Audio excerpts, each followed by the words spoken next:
तर आपण बघितलं की पंजाबचं मान सरकार ऍक्शन मोडवर आलंय। चंदीगडमध्ये हल्ल्याच्या इशाऱ्याचे सायरन्स देखील सुरू झालेले आहेत आणि नागरिकांना घरातच राहण्याच्या सूचना देखील देण्यात आल्या आहेत। प्रशासनानं लोकांना घरात राहण्याचं आवाहन केलेलं आहे।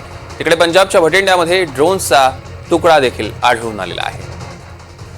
दोन दृश्य आपण बघतोय। एकीकडे चंदीगडमधील नागरिकांना घरातच राहण्याच्या सूचना, चंदीगडमध्ये हल्ल्याच्या इशाऱ्याचे सायरन्स देखील वाजायला सुरुवात झालेली आहे।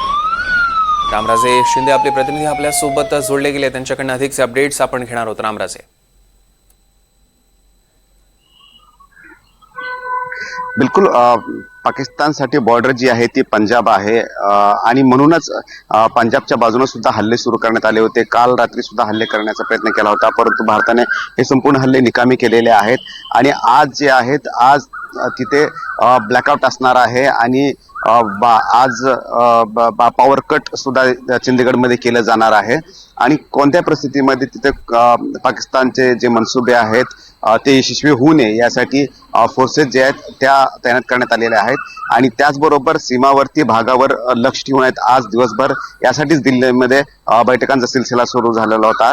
आता 5:30 वाजता एक पत्रकार परिषद होणार आहे। परराष्ट्र मंत्रालय ही पत्रकार परिषद घेणार आहे आणि या पत्रकार परिषदेमध्ये कालपासून ज्या काही घडामोडी घडलेल्या आहेत आणि आपल्या तिन्ही दलांनी जी कामगिरी केलेली आहे आणि त्याचबरोबर पाकिस्तानला कसं प्रत्युत्तर दिलेलं आहे त्या संदर्भाची संपूर्ण पत्रकार परिषदेमध्ये माहिती दिली जाणार आहे।